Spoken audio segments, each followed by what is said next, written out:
Chapter 3 Salisbury was a man of habit. When he got home, drenched to the skin, his clothes hanging lank about him, and a ghastly dew besmearing his hat, his only thought was of his health, of which he took studious care. So, after changing his clothes and encasing himself in a warm dressing-gown, he proceeded to prepare a sudorific in the shape of hot gin and water. Warming the latter over one of those spirit lamps which mitigate the austerities of the modern hermit's life. By the time this preparation had been exhibited, and Salisbury's disturbed feelings had been soothed by a pipe of tobacco, he was able to get into bed in a happy state of vacancy, without a thought of his adventure in the dark archway, or of the weird fancies with which Dyson had seasoned his dinner. It was the same at breakfast the next morning, for Salisbury made a point of not thinking of anything until that meal was over. But when the cup and saucer were cleared away, and the morning pipe was lit, he remembered the little ball of paper, and began fumbling in the pockets of his wet coat. He did not remember into which pocket he had put it, and as he dived now into one and now into another, he experienced a strange feeling of apprehension lest it should not be there at all, though he could not for the life of him have explained the importance he attached to what was in all probability mere rubbish. But he sighed with relief when his fingers touched the crumpled surface in an inside pocket, and he drew it out gently and laid it on the little desk by his easy chair with as much care as if it had been some rare jewel. Salisbury sat smoking and staring at his find for a few minutes, an odd temptation to throw the thing in the fire and have done with it, struggling with as odd a speculation as to its possible contents, and as to the reason why the infuriated woman should have flung a bit of paper from her with such vehemence. As might be expected, it was the latter feeling that conquered in the end, and yet it was with something like repugnance that he at last took the paper and unrolled it, and laid it out before him. It was a piece of common dirty paper, to all appearance torn out of a cheap exercise book, and in the middle were a few lines written in a queer cramped hand. Salisbury bent his head and stared eagerly at it for a moment, drawing a long breath, and then fell back in his chair, gazing blankly before him, till at last, with a sudden revulsion, he burst into a peal of laughter, so long and loud and uproarious that the landlady's baby in the floor below awoke from sleep and echoed his mirth with hideous yells. But he laughed again and again, and took the paper up to read a second time what seemed such meaningless nonsense. Q has had to go and see his friends in Paris, it began. Traverse handle S. Once around the grass, and twice around the lass, and thrice around the maple tree. Salisbury took up the paper and crumpled it as the angry woman had done, and aimed it at the fire. He did not throw it there, however, but tossed it carelessly into the well of the desk, and laughed again. The sheer folly of the thing offended him, and he was ashamed of his own eager speculation, as one who pores over the high-sounding announcements in the agony column of the daily paper, and finds nothing but advertisement and triviality. He walked to the window and stared out at the languid morning life of his quarter, the maids in slatternly print dresses washing doorsteps, the fishmonger and the butcher on their rounds, and the tradesmen standing at the doors of their small shops, drooping for lack of trade and excitement.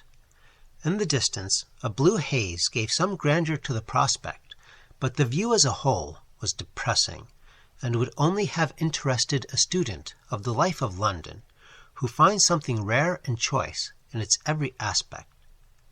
Salisbury turned away in disgust, and settled himself in the easy-chair, upholstered in a bright shade of green, and decked with yellow gimp, which was the pride and attraction of the apartments. Here he composed himself to his morning's occupation, the perusal of a novel that dealt with sport and love in a manner that suggested the collaboration of a stud-groom and a ladies' college. In an ordinary way, however, Salisbury would have been carried on by the interest of the story up to lunchtime. But this morning he fidgeted in and out of his chair, took the book up and laid it down again, and swore at last to himself and at himself in mere irritation. In point of fact, the jingle of the paper found in the archway had got into his head, and do what he would, he could not help muttering over and over, once around the grass, and twice around the lass, and thrice around the maple tree. It became a positive pain, like the foolish burden of a music-hall song, everlastingly quoted, and sung at all hours of the day and night, and treasured by the street boys as an unfailing resource for 6 months together. He went out into the streets, and tried to forget his enemy in the jostling of the crowds, and the roar and clatter of the traffic, but presently he would find himself stealing quietly aside, and pacing some deserted byway, vainly puzzling his brains, and trying to fix some meaning to the phrases that were meaningless. It was a positive relief when Thursday came, and he remembered that he had made an appointment to go and see Dyson. The flimsy reveries of the self-styled man of letters appeared entertaining when compared with this ceaseless iteration, this maze of thought from which there seemed no possibility of escape. Dyson's abode was in one of the quietest of the quiet streets that lead down from the Strand to the river, and when Salisbury passed from the narrow stairway into his friend's room, he saw that the uncle had been beneficent indeed. The floor glowed and flamed with all the colors of the East. It was, as Dyson pompously remarked, a sunset in a dream, and the lamplight, the twilight of London streets, was shut out with strangely worked curtains, glittering here and there with threads of gold. In the shelves of an oak armoire stood jars and plates of old French china, and the black and white of etchings, not to be found in the Haymarket or in Bond Street, stood out against the splendor of a Japanese paper. Salisbury sat down on the settle by the hearth, and sniffed the mingled fumes of incense and tobacco, wondering and dumb before all this splendor of the green rep and the oleographs, the gilt-framed mirror, and the lustres of his own apartment. "I am glad you have come," said Dyson. "Comfortable little room, isn't it? But you don't look very well, Salisbury. Nothing disagreed with you, has it?" "No, but I have been a good deal bothered for the last few days. The fact is, I had an odd kind of adventure, I suppose I may call it, that night I saw you, and it has worried me a good deal. And the provoking part of it is that it's the merest nonsense. But, however, I will tell you all about it by and by. You were going to let me have the rest of that odd story you began at the restaurant." "Yes, but I am afraid, Salisbury, you are incorrigible. You are a slave to what you call matter of fact. You know perfectly well that in your heart you think the oddness in that case is of my making, and that it is all really as plain as the police reports. However, as I have begun, I will go on. But first we will have something to drink, and you may as well light your pipe." Dyson went up to the oak cupboard and drew from its depths a rotund bottle and 2 little glasses, quaintly gilded. "It's Benedictine," he said. "You'll have some, won't you?" Salisbury assented, and the 2 men sat sipping and smoking reflectively for some minutes before Dyson began. "Let me see," he said at last. "We were at the inquest, weren't we?" "No, we had done with that.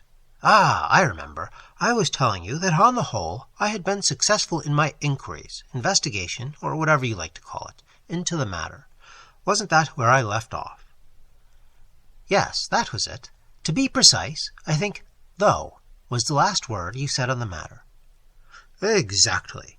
I have been thinking it all over since the other night, and I have come to the conclusion that that 'though' is a very big 'though' indeed.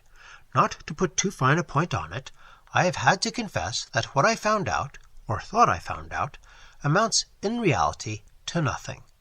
I am as far away from the heart of the case as ever. However, I may as well tell you what I do know. You may remember my saying that I was impressed a good deal by some remarks of one of the doctors who gave evidence at the inquest. Well, I determined that my first step must be to try if I could get something more definite and intelligible out of that doctor. Somehow or other I managed to get an introduction to the man, and he gave me an appointment to come and see him. He turned out to be a pleasant, genial fellow, rather young, and not in the least like the typical medical man, and he began the conference by offering me whiskey and cigars. I don't think it worthwhile to beat around the bush, so I began by saying that part of his evidence in the Harlesden inquest struck me as very peculiar, and I gave him the printed report with the sentences in question underlined. He just glanced at the slip and gave me a queer look. "It struck you as peculiar, did it?" said he. "Well, you must remember that the Harlesden case was very peculiar. In fact, I think I may safely say that in some features it was unique. Quite unique." "Quite so," I replied, "and that's exactly why it interests me, and why I want to know more about it. And I thought that if anybody could give me any information, it would be you. What is your opinion of the matter?" It was a pretty downright sort of question, and my doctor looked rather taken aback. "Well," he said, "as I fancy your motive in inquiring into the question must be mere curiosity, I think I may tell you my opinion with tolerable freedom. So, Mr. Dyson, if you want to know my theory, it is this. I believe that Dr. Black killed his wife." "But the verdict," I answered. "The verdict was given from your own evidence." "Quite so. The verdict was given in accordance with the evidence of my colleague and myself, and, under the circumstances, I think the jury acted very sensibly. In fact, I don't see what else they could have done. But I stick to my opinion, mind you, and I say this also. I don't wonder at Black's doing what I firmly believe he did. I think he was justified." "Justified? How could that be?" I asked. I was astonished, as you may imagine, at the answer I had got. The doctor wheeled round his chair and looked steadily at me for a moment before he answered. "I suppose you are not a man of science yourself?" "No. Then it would be of no use my going into detail. I have always been firmly opposed myself to any partnership between physiology and psychology. I believe that both are bound to suffer. No one recognizes more decidedly than I do the impossible gulf, the fathomless abyss that separates the world of consciousness from the sphere of matter. We know that every change of consciousness is accompanied by a rearrangement of the molecules in the gray matter, and that is all. What the link between them is, or why they occur together, we do not know, and most authorities believe that we never can know. Yet I will tell you that as I did my work, the knife in my hand, I felt convinced, in spite of all theories, that what lay before me was not the brain of a dead woman, not the brain of a human being at all. Of course I saw the face, but it was quite placid, devoid of all expression. It must have been a beautiful face, no doubt, but I can honestly say that I would not have looked in that face when there was life behind it for 1,000 guineas, no, not for twice that sum." "My dear sir," I said, "you surprise me extremely. You say that it was not the brain of a human being. What was it then?" "The brain of a devil."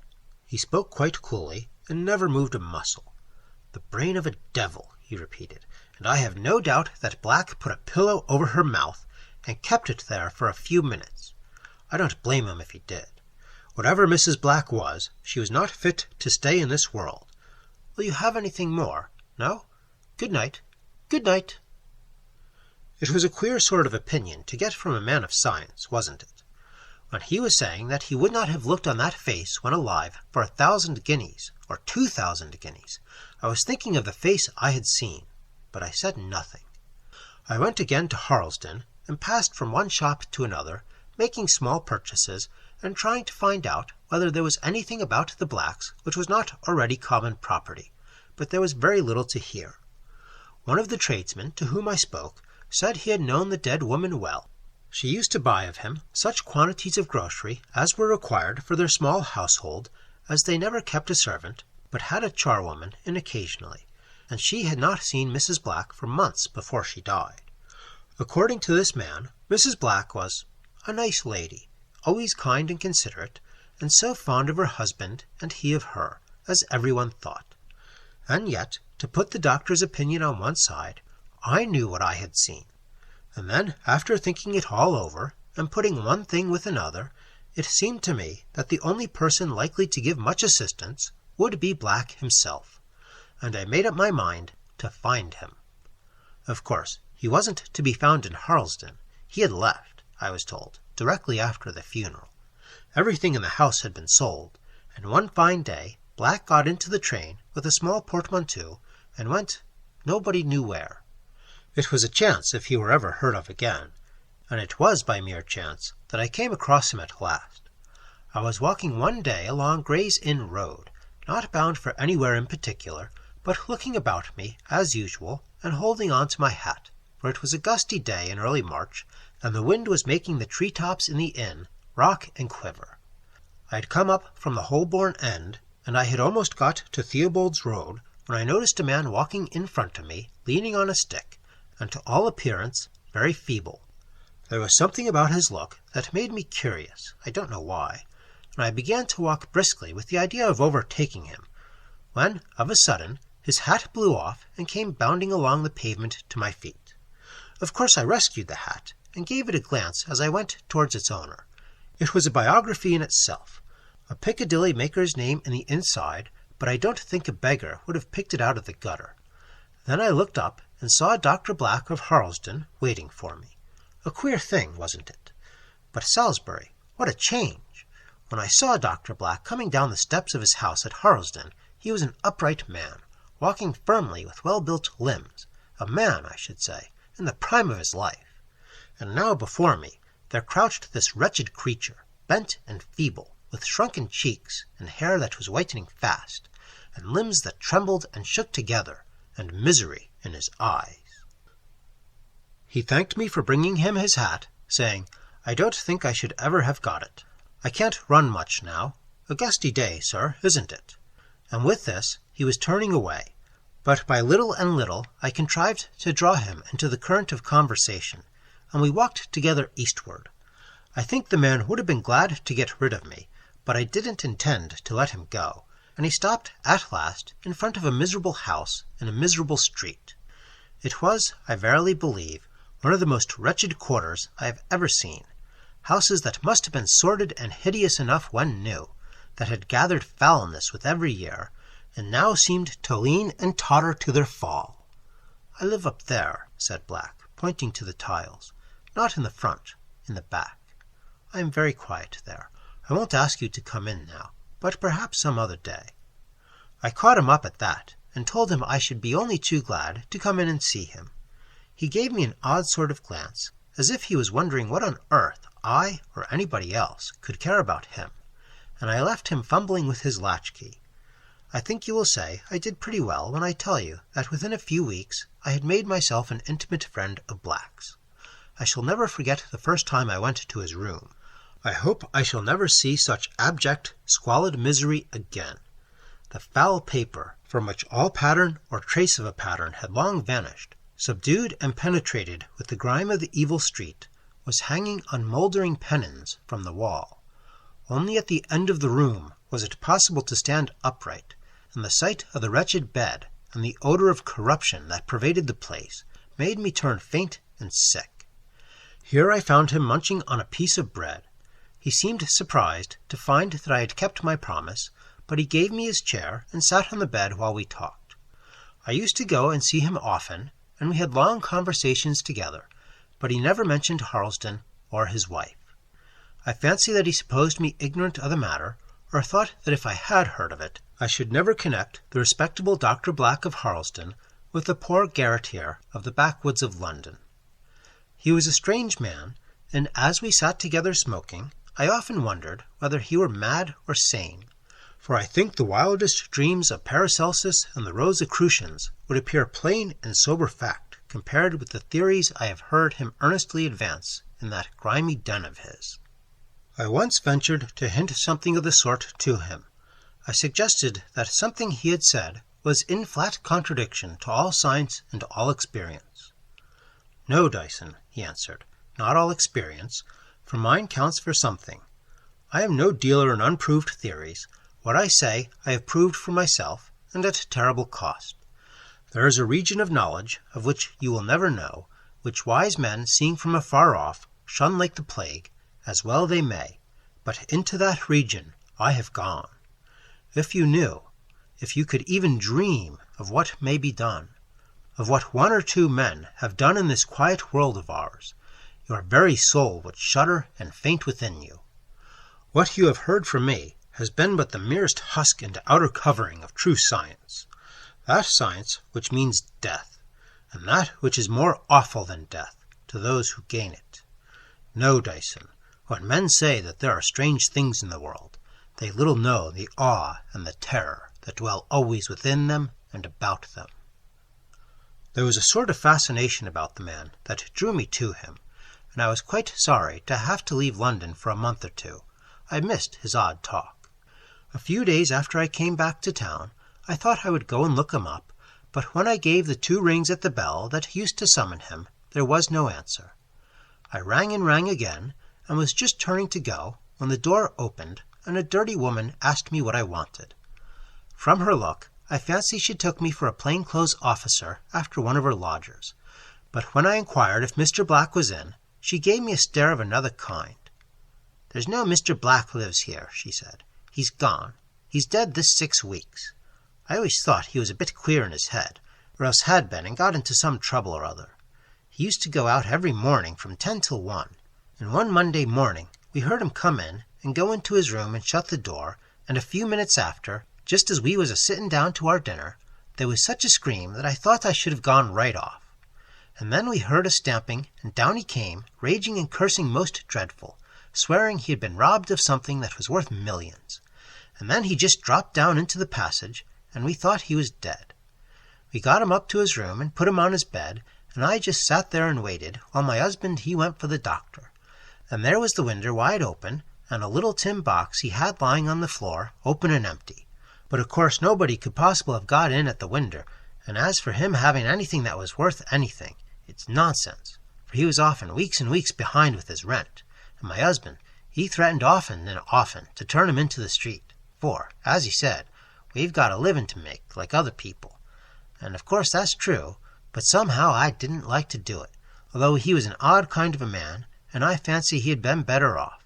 And then the doctor came and looked at him, and said he couldn't do nothing, and that night he died as I was sitting by his bed. And I can tell you that, with one thing and another, we lost money by him, for the few bits of clothes as he had were worth next to nothing when they came to be sold. I gave the woman half a sovereign for her trouble, and went home thinking of Dr. Black and the epitaph she had made him, and wondering at his strange fancy that he had been robbed. I take it that he had very little to fear on that score, poor fellow, but I suppose that he was really mad, and died in a sudden access of his mania. His landlady said that once or twice, when she had occasion to go into his room, to dun the poor wretch for his rent most likely, he would keep her at the door for about a minute, and then when she came in, she would find him putting away his tin box in the corner by the window. I suppose he had become possessed with the idea of some great treasure, and fancied himself a wealthy man in the midst of all his misery. Explicit, my tale is ended, and you see that though I knew Black, I knew nothing of his wife or of the history of her death. That's the Harlesden case, Salisbury, and I think it interests me all the more deeply because there does not seem to be the shadow of a possibility that I, or anyone else, will ever know more about it. What do you think of it? Well, Dyson, I must say that I think you have contrived to surround the whole thing with the mystery of your own making. I go for the doctor's solution. Black murdered his wife, being himself, in all probability, an undeveloped lunatic. What, do you believe, then, that this woman was something too awful, too terrible to be allowed to remain on the earth? You will remember that the doctor said it was the brain of a devil. Yes, but he was speaking, of course, metaphorically. It's really quite a simple matter, Dyson, if you only look at it like that. Ah, well, you may be right. But yet, I am sure you are not. Well, it's no good discussing it any more. A little more Benedictine. That's right. Try some of this tobacco. Didn't you say that you had been bothered by something which happened that night we dined together? Yes, I have been worried, Dyson. Worried a great deal. But it's such a trivial matter, indeed, such an absurdity, that I feel ashamed to trouble you with it. Never mind. Let's have it, absurd or not. With many hesitations, and with much inward resentment of the folly of the thing, Salisbury told his tale, and repeated reluctantly the absurd intelligence and the absurder doggerel of the scrap of paper, expecting to hear Dyson burst out into a roar of laughter. "Isn't it too bad that I should let myself be bothered by such stuff as that?" he asked, when he had stuttered out the jingle of once and twice and thrice. Dyson had listened to it all gravely, even to the end, and meditated for a few minutes in silence. "Yes," he said at length, "it was a curious chance, your taking shelter in that archway just as those two went by. But I don't know that I should call what was written on that paper nonsense. It is bizarre, certainly, but I expect it has a meaning for somebody. Just repeat it again, will you, and I will write it down. Perhaps we might find a cipher of some sort, though I hardly think we shall." Again had the reluctant lips of Salisbury to slowly stammer out the rubbish he abhorred, while Dyson jotted it down on a slip of paper. "Look it over, will you?" he said when he was done.